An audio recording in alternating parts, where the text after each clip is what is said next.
जय राधा माधव कुंज बिहारी गोपीजन वल्लभ गिरिवरधारी। जय राधा माधव कुंज बिहारी गोपीजन बालाभा गिरिवरधारी। जय राधा माधव कुंज बिहारी गोपीजन वल्लभ गिरिवरधारी। जय राधा माधव कुंज बिहारी गोपीजन बालाभा गिरिवरधारी। यशोदानंदन व्रज जन रंजन। यशोदानंदन व्रजन रंजन। यशोदानंदन व्रज जन रंजन। यशोदानंदन व्रजन रंजन। यमुना तीरवनचारी। यमुना तीरवनचारी। यमुना तीरवनचारी। यमुना तीरवनचारी। हरे कृष्णा कृष्णा कृष्णा हरे हरे हरे राम राम राम हरे हरे। हरे कृष्णा कृष्णा कृष्णा हरे हरे हरे राम राम राम हरे हरे। हरे कृष्णा कृष्णा कृष्णा हरे हरे हरे राम राम राम हरे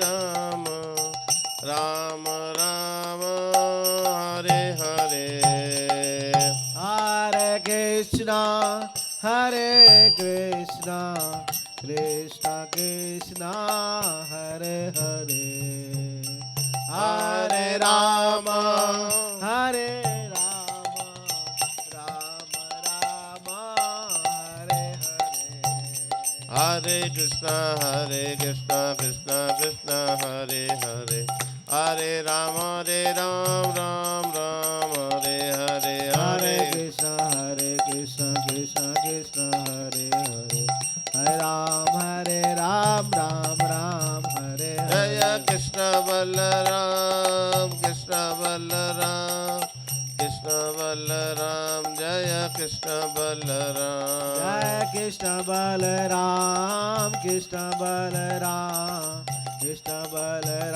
जय कृष्ण बलराम। जय वृंदावन धाम जय दावन धाम। जय वृंदावन धाम जय वृंदावन धाम। निताई गौर हरि बोल हरि बोल निताई हरि बोल हरि बोल हरि बोल। जय जय प्रभुपाद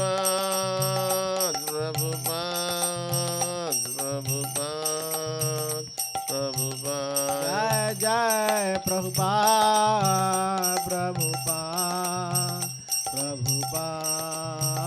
प्रभुपाद जय जय गुरुदेव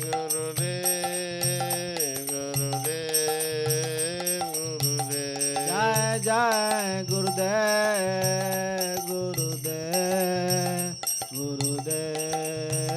गुरुदेव ओम नमो भगवते वासुदेवाय। ओम नमो भगवते वासुदेवाय। ओम नमो भगवते वासुदेवाय। ओम नमो भगवते वासुदेवाय। वासुदेवाय। ओम नमो भगवते वासुदेवाय। ओम नमो भगवते वासुदेवाय। हरे कृष्णा। हरे कृष्ण। तो आप सबका स्वागत है। ये बहुत ही महत्वपूर्ण दिवस है, क्योंकि कल हम कृष्ण बलराम जी का रथ यात्रा का महामहोत्सव मनाएंगे। बहुत दिन से ये सांस्कृतिक कार्यक्रम चल रहा है। अभी हमने बहुत सुंदर एक ये आवाज़ वाइब्रेट मत करो, नॉर्मल रखिए। तो अभी हम देख रहे हैं कि कितना सुंदर एक ड्रामा देखा। मुझे तो ऐसा प्रतीत हुआ जैसे मैं थिएटर में बैठकर वो महाअवतार नरसिंह के समय में जैसा फीलिंग हुआ। तो मैंने 25-30 सालों से थिएटर गया नहीं था। अभी गए थे हम लोग नरसिंह भगवान को देखने के लिए। आज भी ये सेम फीलिंग ही लग रहा था, और बहुत ही सुंदरता से बच्चों ने और आप सब ने भी डायरेक्शन इतना सुंदर से किया, एकदम प्रतीत हो रहा था जैसे हम लोग एकदम लाइव हम लोग को लग रहा था। तो कृष्ण बलराम जो हैं वो साक्षात कौन है? एक है भोक्ता भगवान और एक है सेवक भगवान।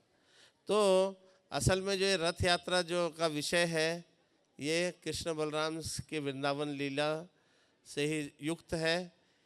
कि घटना ऐसी है कि हम लोग भौमा धाम में पहुंच जाए, नीलाचल क्षेत्र में।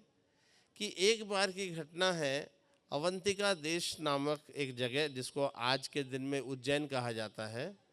हाँ, आप जानते हो ना, अवंतिका एक्सप्रेस भी है उज्जैन जाने के लिए। तो वहाँ के जो राजा थे इंद्रद्युम्न, उनके मन में ये आया कि वो भगवान को साक्षात दर्शन करना चाहते हैं। भगवान को साक्षात दर्शन करेंगे तो कैसे करेंगे, कि कौन बता सकता है? जो वहाँ के जो हेड पुजारी है वो बता सकते हैं, है कि नहीं? तो उनसे पूछा गया तो उन्होंने बोला, महाराज मैं आपको एक सजेशन दे सकता हूँ। क्या सजेशन है? सजेशन ये है कि आप जितने भी पर्यटक हैं उनसे उनको आप भोज में बुलाइए। जब भी आप पर्यटक का अर्थ क्या है, जैसे लोगों को अभी पता नहीं होगा, जैसे पहले के दिनों में लोग भ्रमण सिर्फ तीर्थ स्थानों में करते थे। हाँ, आज की तरह ऐसे नहीं कि कोई सिंगापुर जा रहा है घूमने के लिए, स्विट्ज़रलैंड घूमने जा रहा है, ऐसा नहीं। तो पर्यटकों को आप अगर एकत्र करोगे तो उनमें किसी न किसी को भगवान के बारे में साक्षात कहाँ पे बता सकता है। उन्हें जब सबको बुलाया गया, निमंत्रण किया गया नेक्स्ट दिन में, तो एक वहाँ पे भक्त पर्यटक थे, उन्होंने कहा, राजा इंद्रद्युम्न अगर आपको दर्शन करने भगवान के तो मेरे साथ अभी का अभी बिना विलम्ब के मेरे साथ चलिए। तो वो राजा है, राजा के मन में बहुत सारे कार्यकलाप रहते हैं, है ना। जैसे हम लोग बोलते हैं ना, मैनेजमेंट में है तो ये करना है वो करना है। तो कहते हैं कि आप एक काम कीजिए, हमारे जो हेड प्रीस्ट हैं जिन्होंने मुझे सजेशन दिया था उन्हीं को लेकर जाइए। तो जो इनके जो हेड प्रीस्ट होते हैं या हेड पुजारी, वो कहते हैं कि अरे भाई मैं भी बहुत व्यस्त हूँ राजा महाराजा की तरह ही, तो आप एक काम करो, मेरा एक जो छोटा भाई है, हाँ, आप उसको ले जाओ। स्कंद पुराण में इसका वर्णन है, उनका नाम एक ही बार आता है, लेकिन जो भक्त गया दर्शन करने के लिए या खोज करने के लिए भगवान की, उसका नाम क्या था? विद्यापति। इसका नाम हम लोगों सबको याद है। तो अगर देखेंगे जो भगवान की सेवा में लगता है डायरेक्ट, तो उसका भी वो भी बहुत भगवान उसको फेमस कर देते। जैसे अभी हमने जनाबाई को देखा, जो भगवान को प्रेम से पुकार रहे थे, तो भगवान उनके लिए क्या नहीं करने के लिए तैयार थे। तो इंद्रद्युम्न के भेजे गए विद्यापति ब्राह्मण के द्वारा कहाँ पहुँच गए उन लोग? हाँ, वो पर्यटक उनको नीलाचल क्षेत्र में ले गया। एक सब्र जाति, सब्र यानी जो सुअर पालते हैं, वैसे जाति के एक समूह के पास उनको छोड़ के वो वहाँ से लुप्त हो गया। विद्यापति को लगा ये सब देव का आयोजन है, भगवान का आयोजन है कि मुझे यहाँ तक पहुँच गया। तो उन्होंने क्या किया, वहाँ पे जो उनके जो सब्र के प्रमुख थे, उनका नाम था विश्ववसु। उनकी कन्या ललिता से विवाह करके उनको पता लगाने का प्रयास किया कि उनके जो ससुर जी यानी विश्ववसु हर रात्रि में करीब मध्याह्न मतलब मध्य रात्रि में कहीं ना कहीं चले आते हैं, और जब वापस आते हैं, हाँ, एक दो हार पहन के और बहुत सारा सुगंधित क्या बोलते हैं उसको, चीज़ों को लेकर आते हैं। तो बड़े ये सब कहाँ से आ रहा है? तब क्या होता है, विद्यापति को पता चलता है कि ये भगवान की सेवा करने जाते हैं, लेकिन विश्व वसु किसी भी हालत में विद्यापति को ले जाने के लिए तैयार नहीं है। बोला नहीं, तुम भले मेरे जमाता हो या जमाई हो, मैं तब भी तुम्हें लेकर नहीं जा सकता। तो बहुत रिक्वेस्ट करने के बाद क्या हो गया, ललिता पाँव में गिर गई विश्व वसु के। पिताजी एक मेरा रिक्वेस्ट आप धारण कीजिए, इनको एक बार दर्शन करा दो ना, क्या जाता है। तो विश्व वसु ने कहा कि मैं एक शर्त में लेकर जाऊंगा कि आपके आंखें क्या रहेंगी, जिसको अंग्रेजी में ब्लाइंड फोल्ड बोलते हैं ना, आँख एकदम बंद रहेगा, हाँ, कपड़े से ढका रहेगा। लेकिन विद्यापति बहुत इंटेलिजेंट था, जीनियस था। उसने क्या किया, अपने हाथ में सरसों के दाने रख लिए, और जब जब वो लेकर गए, वो धीरे धीरे एक एक करके सरसों के दाने को छोड़े जा रहे। तो एक गुफा में लेकर गए, जहाँ पे क्या देखते हैं, तब उनके आंखों के सामने क्या, तब उनकी पट्टी खोल दिया गुफा के अंदर जाते ही, तब देखते हैं एक कौवा वहाँ पे काँव काँव कर रहा था। जैसे ये पेड़ है, पेड़ से नीचे गिरा एक सरोवर में, और गिरते ही वो सारूप्य मुक्ति को प्राप्त कर लिया। तो इसने क्या सोचा, हमारे विद्यापति ने, अरे हमारा लक्ष्य भी तो यही है, जीवन का लक्ष्य कि हमें मोक्ष प्राप्त करना है, कि भगवत प्राप्ति करना है। तो अगर मुझे सारूप्य मुक्ति मिल जाएगा तो मैं वैकुंठ चला जाऊंगा। तो भाग के जब ही जा रहा होता है तो ऊपर से आकाशवाणी होता है, तुम्हें इंद्रदुम्न ने इसके लिए नहीं भेजा। तो किस लिए भेजा है, तो भगवान का पता लगा क्या हो। तो विश्व वसु काफ़ी ऑफेंड हो जाते हैं, बोलते ये तो बड़ा अपराधी है, इसमें झूठ बोल के मेरी बेटी से शादी कर लिया, ये प्रेम करता है, असल में इसका उद्देश्य कुछ और है। तो उन्होंने क्या किया, इसको, विश्व वसु बहुत शक्तिशाली थे, सबर जाति वाले, तो इन्होंने, ब्राह्मण ऐसे भी वीक होते थोड़ा बहुत, तो उन्होंने विद्यापति को बांध के रख दिया। बोला मैं तुम्हारा वध करूँगा, मैं सेवा कर लूँ भगवान की। और तब जो भगवान का दर्शन हुआ था वो नील माधव के रूप में हुआ था, हाँ, जगन्नाथ बलदेव सुभद्रा के रूप में नहीं। शास्त्रों में वर्णन है कि ब्रह्मा जी के पहले 50 सालों में नील माधव के रूप में नीलाचल क्षेत्र में भगवान की पूजा होगी, और तत्पश्चात नेक्स्ट 50 ईयर्स में भगवान को जगन्नाथ बलदेव सुभद्रा के रूप में उसी स्थान में पूजा जाएगा। तो अब क्या हो गया, तो आपको ये समझ में नहीं आ रहा होगा, अरे नील माधव कैसे जगन्नाथ बलदेव सुभद्रा बन गए, है कि नहीं। तो हुआ क्या, विद्यापति की जो धर्म पत्नी ललिता थी वो भागते हुए आई। उनको पता था कि कहीं कुछ गड़बड़ ना हो जाए, क्योंकि मेरे पिताजी थोड़ा गुस्सैल हैं, हमेशा गुस्सा करते हैं। तो पीछे से उनके रस्सियाँ और जैसे बंधन था, जैसे अब देखो जनाबाई के भी हाथ में बांध रखा था, उसके बंधन खोल दिया और बोले आप पीछे मुड़ के मत देखो, आप भाग जाओ, और अपने राजा इंद्रदुम्न को यहाँ का खबर या पूरा न्यूज़ बता दीजिए। तो यही हुआ। तो वो कहाँ चले गए, सीधा उज्जैन चले गए, राजा को सब खबर बताया। राजा अपने अंतराज के साथ, अकेले नहीं, अब राजा रहेगा, उनकी जितनी रानियाँ रहेंगी, जितने पुत्र पुत्रियाँ, पौत्र पौत्रियाँ इत्यादि, मतलब वो एक तरह से कहा जाए तो करोड़ों लोग हो गए। और सब लोग क्या सोच रहे हैं, कहीं पे युद्ध तो नहीं चल रहा है, जैसे अभी युद्ध चल रहा है ना, कहीं भी युद्ध होता है क्या होता है, धुआं उड़ने लग जाता है। तो इतने सारे घोड़े, हाथी, पशु और साथ में सब मनुष्य चलते हुए, तो क्या लग रहा था, दूर से जैसे बहुत बड़ा टुकड़ी आ रहा है कुछ युद्ध के लिए। लेकिन जब सब राजाओं ने देखा, अरे ये तो हमारे इंद्रदुम्न महाराज जा रहे भगवान के दर्शन करने के लिए, तो वो भी साथ में हो गए। समझ में आ रहा है। जैसे कभी कभी वारी में जाते हैं तो 10 जन जा रहे हैं, 10 से फिर 15 हो जाते हैं, 15 से 25 हो जाते हैं, 25 से 50 हो जाते हैं। इस तरह से राजाओं के समूह भी उनके साथ जुड़ गए। और जब वहाँ पे जाते हैं, उस गुफा में जाते हैं, गुफा में तो क्या देखते हैं, अरे यहाँ तो कोई नहीं है। हाँ, नील माधव का जो क्या कह सकते हैं रूप है, वो कैसा है, चतुर्भुज नारायण का रूप है कि नहीं, विष्णु का रूप है। तो उनको क्या लगता है, ये विश्व वसु ने कहीं ना कहीं छुपा लिया है। तो विश्व वसु और इनका क्या कहते हैं, राजा इंद्रदुम्न का युद्ध होने ही वाला होता है। तो नारद मुनि वहाँ पहुँच जाते हैं। नारद मुनि बोलते हैं, रुको, आप युद्ध मत करो। क्यों? क्योंकि भगवान साक्षात आपके हृदय में आकर आपको बता के जाएंगे किस रूप में उनका दर्शन होगा। बोलते मैं समझा नहीं इस बात को नारद मुनि। तो नारद मुनि कहते हैं, एक बार की घटना है, जब भगवान साक्षात द्वारका में विराजमान थे। भगवान की लीलाओं को 3 भाग में विभाजित किया गया है, वृंदावन लीला, मथुरा लीला और द्वारका लीला। द्वारका में जब भगवान विराजमान थे तो एक बार की घटना है, भगवान की कितनी रानियाँ थी, 16,108 रानियाँ। 16,108 रानियाँ भगवान की दिन रात सेवा कर रही हैं। लेकिन तब भी उन्हें क्या लगता है कि अरे कृष्ण की आसक्ति किधर है? वृंदावन वासियों की तरफ है। सपने में भी वो क्या? राधा रानी का नाम, यशोदा मैया का नाम, नंद बाबा का नाम ले रहे, स्तोक कृष्ण का नाम ले रहे, मधुमंगल का नाम ले रहे। तो इसका अर्थ क्या है? हमारे सेवा में वो भाव नहीं है। तो रोहिणी माता को पूछा, अरे ये मुझे वृंदावन के भाव के बारे में, वृंदावन के लीलाओं के बारे में थोड़ा बतलाइए।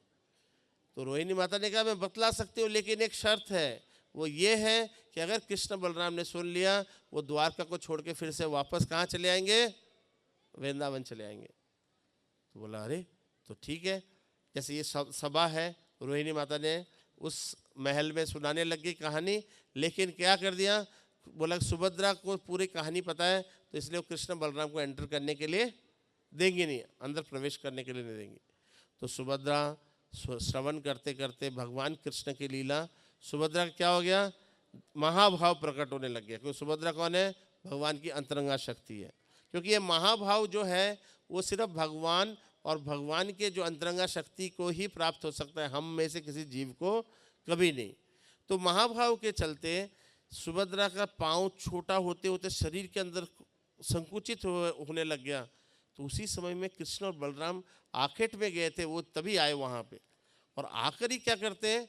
सुभद्रा क्या चल रहा है अंदर? कुछ तो कॉन्फिडेंशियल चल रहा है। इतना आनंद में सुभद्रा की आंखें बड़ी बड़ी हो रखी हैं। तो सुभद्रा बोलती है, you don't have the permission, आप अंदर प्रवेश नहीं कर सकते। मतलब सुन तो सकते हैं। बोलते हाँ, ये क्लॉज तो मुझे बताया नहीं था। तो सुभद्रा के लेफ्ट हैंड साइड में कृष्ण और राइट हैंड साइड में बलराम जी खड़े होकर अपना श्रवण करने लगे, अपनी लीलाओं को। भगवान कृष्ण अपनी ही लीलाओं को श्रवण करते करते आंख बड़े बड़े हो गए। आपने इतना बड़ा स्माइल देखा जितना जगन्नाथ बलदेव सुभद्रा का स्माइल किसी का नहीं देखा होगा, इतना बड़ा स्माइल। देखो कृष्ण कथा कृष्ण सुनते हैं तो कृष्ण का हालत क्या हो जाता है। और कृष्ण और बलराम के भी पांव संकुचित होने लग गए। हाथ सुभद्रा का तो प्रवेश करके, क्योंकि वो पहले से ही सुन रही थी। और जगन्नाथ यानी कृष्ण के हाथ जब यहीं तक कि पहुँचे थे तो वहाँ नारद मुनि कैसे पहुँच गए और बोलने लगे, जय हो कृष्ण बलराम की जय हो, ठाकुर जी की जय हो। तो तब उन लोग क्या होते हैं? अस्त व्यस्त होकर फिर से अपने स्वरूप में आ जाते हैं। बोलते नहीं, मुझे ये रूप जो मैंने अद्भुत रूप देखा है, मैं चाहता हूँ कि सारा संसार इस रूप का दर्शन करे। तो उनको क्या बोलते हैं? भगवान क्या बोलते हैं? भगवान का एक नाम है वरदराज, वरदान देने में राजा। जो मांगा उन्होंने क्या किया? तथास्तु, लेट इट बी। ठीक है। तो उन्होंने कहा कि ब्रह्मा के पहले 50 सालों में मैं नील माधव के रूप में पूजा जाऊंगा, और नेक्स्ट 50 सालों में मैं किस रूप में पूजा जाऊंगा? जगन्नाथ बलदेव सुभद्रा के रूप में। तो इंद्रदुम्न महाराज ने जब ये सुना, अरे फिर जगन्नाथ बलदेव सुभद्रा का रूप कैसा रहेगा? आपने थोड़ा बहुत मुझे वर्णन किया है। तो वो क्या करते हैं? भगवान के लिए प्रतीक्षा करते हैं कि भगवान कब मुझे आकर आदेश देंगे और क्या रूप बनाना है। तो ऐसे करते करते जब बहुत दिन बीत गए तो उन्होंने सोचा, मुझे भगवान को अगर प्राप्त करना है तो तपस्या करना पड़ता है। तो उन्होंने क्या किया? फुल फास्टिंग, निर्जला, एकदम अनशन में हो गए। और थोड़े ही समय में क्या देखते हैं? भगवान सपने में आते हैं और क्या बोलते हैं? कल आप लोग जगन्नाथपुरी गए होंगे। जगन्नाथपुरी में चक्र तीर्थ बोल के एक स्थान है। वहाँ पे एक दारू ब्रह्म के रूप में, यानी लकड़े के रूप में भगवान प्रकट होंगे और फिर उसको एक रूप पकड़ाएंगे। तो उस तरह से हम लोग यहाँ प्रकट होने वाले। नेक्स्ट दिन देखा कि एक बहुत बड़ा लकड़ा समुद्र से बहते बहते आ गया। आ तो गया, अब उठाने वाला कोई नहीं, इतना भारी है कि हाथी लगा दिए, मनुष्य तो ने पहले प्रयास कर लिया, किसी तरह नहीं हिल रहे। तो भगवान ने कहा, हाँ, सपने फिर से आए। बोला, आप चिंतित मत होइए, मैं किनको भेज रहा हूँ? कल अपने निकटतम पार्षद को भेज रहा हूँ। कहीं कहीं शास्त्रों में वर्णन है विश्वकर्मा को भेजते हैं, कहीं कहीं शास्त्र में वर्णन है कि स्वयं भगवान खुद ही खुद को रूप देने के लिए वहाँ प्रकट होते हैं। और कहीं कहीं पे कहा जाता है भगवान अपने एक स्कल्पचर का नाम है वृंदावन में, मतलब उसको भेजते हैं। ठीक है ना, 3 जगह पे 3 वर्णन है। तो भगवान को रूप देने के लिए ये जो वृद्ध व्यक्ति होते हैं वो अकेले उस पूरे लकड़े को उठा के रथ पे रखकर क्या करते हैं? जो मंदिर विश्वकर्मा ने निर्माण किया था वहाँ पे उनको स्वरूप दे रहे होते हैं। लेकिन उनका एक शर्त होता है कि मुझे 21 दिन तक कोई डिस्टर्ब नहीं करेगा। 21 दिन। और क्या हो रहा होता है, ऐसे आवाज आ रहा होता है, ठक ठक ठक ठक, चिजल का लकड़े के ऊपर। ऐसा करते करते क्या हुआ, 1 दिन हुआ, 2 दिन हुआ, 3 दिन हुआ, कुछ दिनों बाद आवाज आना बंद हो गया। तो राजा इंद्रद्युम्न थोड़ा भयभीत हो गए, बोले कि अरे वृद्ध व्यक्ति था और उनका कंडीशन भी था कि उनको कुछ खाना पीना नहीं है, कहीं ऐसा तो नहीं कि भूख के मारे खत्म हो गए। तो वो जोर से दरवाजे को तोड़ डाल देते हैं, और जब भी देखते हैं तो सामने किसको देखते हैं, बोले श्री जगन्नाथ बलदेव सुभद्रा मैया की। जगन्नाथ बलदेव सुभद्रा को देखकर अरे ये इंद्रद्युम्न को तो और आत्मग्लानि में आ जाते हैं, क्योंकि उनको पता ही नहीं। देखो कृष्ण बलराम का रूप पूरा हाथ पांव सब कुछ दिख रहा है, जगन्नाथ का रूप पूर्ण नहीं लगता है ना, जिसको पता नहीं है। तो उसमें क्या होता है, ये अब सोचते मेरे से तो अपराध हो गया, तो मैं फिर से अन्नसन करके अपना प्राण त्याग कर दूंगा। तो जब ये प्रयास करते तो सपने में आते हैं भगवान, बोलते कितना ब्लैकमेल करोगे, है कि नहीं, कि असल में यही मेरा रूप है जगन्नाथ बलदेव सुभद्रा। तो तब क्या होता है, इंद्रद्युम्न बोलता है अब क्या आज्ञा है भगवान, बोलता है मेरा प्राण प्रतिष्ठा करो और मैं सबके ऊपर कृपा बरसाऊंगा। तो बोला ठीक है। तो अब इंद्रद्युम्न के मन में आता है कि सबसे काबिल प्रीस्ट या ब्राह्मण कौन है, ना पुरोहित कौन है। तो उनको बोले सबके पुरों का हित करने वाले अगर कोई है तो ब्रह्मा जी है। क्यों, उन्हीं के आज्ञा में, भगवान की आज्ञा में उन्होंने ही 14 भुवन बनाए हैं, पूरा कंस्ट्रक्शन ब्रह्मा ने किया। तो ब्रह्मा जैसा ब्राह्मण कौन मिल सकता है। तो ब्रह्म लोक चले जाते हैं। ब्रह्म लोक में वो जब प्रतीक्षा कर रहे होते हैं तो ब्रह्मा जी को समझ में आता है, ब्रह्मा जी तब तक क्या कर रहे होते हैं, हंस रहे होते हैं। कौन उसको हंसा रहा होता है, हुहू और हाहा नाम के 2 व्यक्तित्व। समझ में आ रहा है, हम लोग हंसते कैसे हंसते हैं, कैसे हंसते हैं, हा हा हा हा हा, हु ऐसा करके हंसते हैं ना। ही वाला तो अभी तो वहाँ पे वर्णन नहीं था। तो हु और हा दोनों ब्रह्मा जी को हंसा रहे होते हैं। तो ब्रह्मा जी की कॉन्शियसनेस में आता है कोई वेट कर रहा है। तो उधर इंद्रद्युम्न आप इधर आओ, क्योंकि ब्रह्मा विष्णु और महेश त्रिकालदर्शी हैं। तो इंद्रद्युम्न को बोलते आप कितने देर से प्रतीक्षा कर रहे हैं। तो बोलते मैं तो बस कुछ पल के लिए प्रतीक्षा कर रहा हूँ। बोलते आप ब्रह्मा के लोक में यानी मेरे लोक में एक पल का समय भी तुम्हारे वहाँ पे जनरेशन्स पार कर चुके हैं। तो मैं काम करो, तुम नीचे जाओ, सब तैयारी करो, मेरे को आह्वान करना, मैं वहाँ पहुँच जाऊँगा। तो नीचे जब जाते हैं तो वहाँ पे एक राजा होता है, उसका नाम क्या होता है, गल माधव। और दोनों में एक छोटा सा युद्ध होता है। क्योंकि मुझे समय बहुत कम दिया गया, मैं सारा वर्णन नहीं करूँगा। युद्ध किस लिए हो रहा होता है, क्योंकि वो स्थापना कर रहे होते हैं उसी मंदिर में एक गोपाल जी की। समझ में आ कि नहीं। ये जो गोपाल जी हैं और हमारे जो इंद्रद्युम्न महाराज है वो जगन्नाथ बलदेव सुभद्रा को एस्टैब्लिश करना चाहते हैं या प्राण प्रतिष्ठा करना चाहते हैं। तो तब क्या हुआ, दोनों में जब युद्ध होने ही वाला था तो काकभूषणी वहाँ पे पहुँच गए, हाँ, नारद मुनि के साथ, और कहा आप दोनों एक्चुअली में जनरेशन्स में ही अंतर हो गया है, आप सब एक ही क्या हो परिवार के लोग हो, तो आप क्या कीजिए, दोनों की स्थापना कीजिए।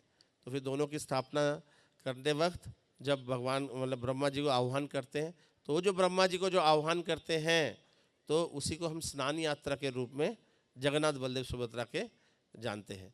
और फिर रथ यात्रा का विषय है, वो बहुत बड़ा विषय है। असल में क्या है, गोपिकाएँ जितनी भी हैं वो कृष्ण को कुरुक्षेत्र में मिलती हैं 100 साल के दरमियान के बाद, यानी टाइम के बाद, और वो भगवान को मिस नहीं करना चाहते हैं। क्यों, राधा रानी क्या कहती है, वही आप हो वही मैं हूँ, लेकिन हमारा भाव वो प्रकट नहीं हो रहा, क्योंकि आप राजवेश में हो। तो आपको क्या करना पड़ेगा, हम आपको ब्लैकमेल करके कहाँ लेकर जा रहे हैं, हमारे वृंदावन लेकर जा रहे हैं, तो वहाँ पे हमारा भाव रहेगा। तो कृष्ण बलराम को कल जब हम रथ यात्रा में खींचेंगे, हमारा ये भाव क्या होना चाहिए, वो गोपी वालों भाव या वृंदावन वासियों का भाव, हम वापस आपको कहाँ लेकर जा रहे हैं, हमारे घर लेकर जा रहे हैं। हरे कृष्णा कृष्णा कृष्णा हरे हरे, हरे राम राम राम हरे हरे। तो अभी मैं निवेदन करूँगा सीतावन प्रभु को कि थोड़े अपने आशीष वचन सबको प्रदान करें, क्योंकि हमें तो नोटिस आ गया ऑलरेडी 9:45। आप बोलते नहीं, थोड़ा कुछ बोल दीजिए। हरे कृष्णा। बोलिए हरे कृष्णा हरे कृष्णा कृष्णा कृष्णा हरे हरे हरे राम हरे राम राम राम हरे हरे। तभी आप लोगों को भी कैसा लग रहा है? आप लोग नेरुल में नहीं है, कहाँ पर हैं? वृंदावन धाम की। जय है। तो वास्तव में इस भगवान की जो सृष्टि लीला है, जिस तरह के भगवान दिव्य हैं, उनकी लीलाएं भी दिव्य है। और जिस स्थान पर भगवान की कथा होती है, उनकी पूजा होती है, और जहाँ भगवान का नाम का कीर्तन होता है, वो धाम भी बोलिए दिव्य हो जाता है। तो वास्तव में ये भगवान जो है इस जगत में आते हैं किसके लिए? सबका उद्धार करने के लिए आते हैं। एक ही उद्देश्य है। हालांकि गीता में बताया गया है कि पवित्राणाय साधु नाम बिना दुष्कृताम।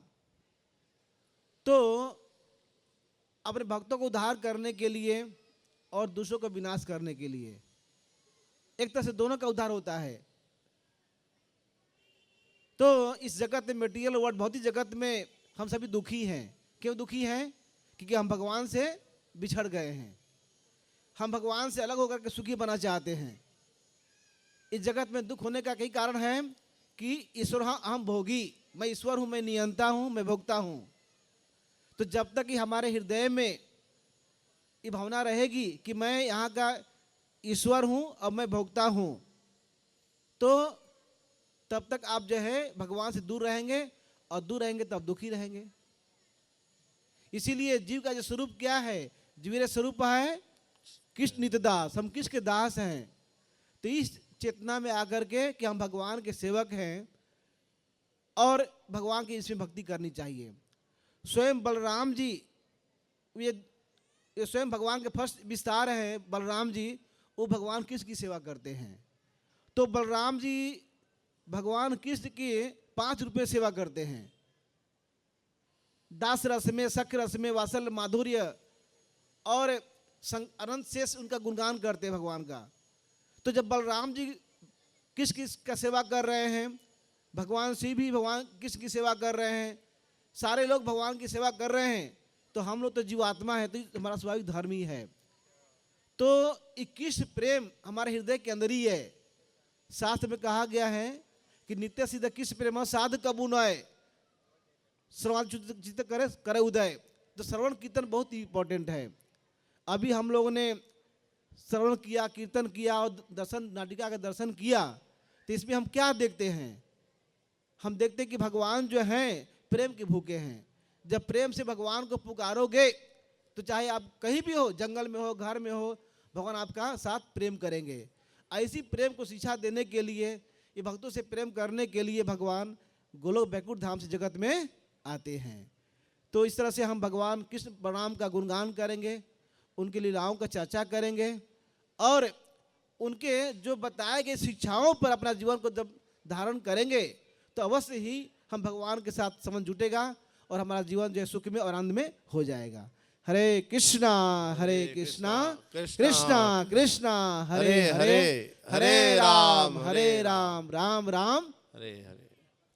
अभी 27 मार्च को फ्राइडे है, शुक्रवार को रामनवमी है, और इस्कॉन खारघर में सीताराम हनुमान जी का विग्रह है। बहुत सुंदर वहाँ पर प्रोग्राम का आयोजन किया गया है 2 दिन का, 27-28 मार्च को। तो आप सभी लोग इस रामनवमी के प्रोग्राम में भाग लीजिए। वहाँ पर 27 मार्च को दोपहर में महाअभिषेक होगी, और शाम को 6 से 9 बजे तक कलश अभिषेक होगी, कलश डोनर का अभिषेक होगी। जो भी भक्त चाहते हैं भगवान राम का अभिषेक करने के लिए, तो आप मिल सकते हैं भक्तों से, सामित बहू हमें भी मिल सकते हैं, और अपना फॉर्म भर दीजिए। तो इस तरह से वास्तव में आपका भाव क्या है? भगवान वस्तु के भूखे नहीं है, प्रेम के भूखे हैं। जब हम भगवान को प्रेम से पत्रम पुष्पम फलम तो एवं भक्तिया प्रेचति, जब ऑफर करते हैं प्रेम से, तो वहाँ उस प्रेम को स्वीकार करते हैं। तो इस तरह से इस रामनवमी का उत्सव में अभी आ रहा है, और कल से कथा भी शुरू हो जाएगी 22 से लेकर के 27 तक। तो यह बहुत सुंदर 10 अवतार का भी ओपन होने वाले हैं इस्कॉन खारघर मंदिर में। मंदिर तो पहले से बना हुआ है, लेकिन विग्रह की स्थापना भी हो जाएगी। रामनवमी के दिन। तो ये बहुत सुंदर ये आयोजन किया गया है। तो आप सभी लोग, अभी भगवान की आरती होगी, अभी आरती होगी, प्रसाद होगा, और आप लोग 27 मार्च को रामनवमी है, उसमें अवश्य भाग लीजिएगा। हरे कृष्णा। श्री प्रभात की, कृष्ण बलराम महोत्सव की, जय। सीताराम हनुमान जी की, गौर प्रेमानंदे। हरे हरि बोल। हरे कृष्णा।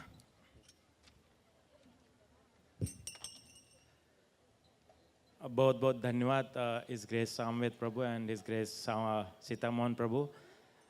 तो सामवेद प्रभु जी ने हमें ये बताया कि कृष्ण बलराम जी कैसे अचिंभित होकर अपनी लीला सुन रहे हैं, और उनके जो मुख पे जो एक एक्सप्रेशंस आता है वही जगन्नाथ बलदेव सुभद्रा मैया है। और सीता मोहन प्रभु जी ने बताया कि भगवान कैसे इस चराचल पे पुनः पुनः आते भक्तों की रक्षा करने के लिए और दुष्टों का नाश करने के लिए। तो बहुत जोरदार तालियों से हम उनका धन्यवाद देते हैं। हरे कृष्णा कृष्ण कृष्ण हरे हरे, हरे राम राम राम हरे हरे। थैंक यू प्रभु जी। आपके सवाल से ये माहौल एकदम भक्तिमय हो गया है, और ऐसे ही आपका कृपा आशीर्वाद बने रहे, ये हम आपसे प्रार्थना करते हैं। हरि बोल। हरे कृष्ण।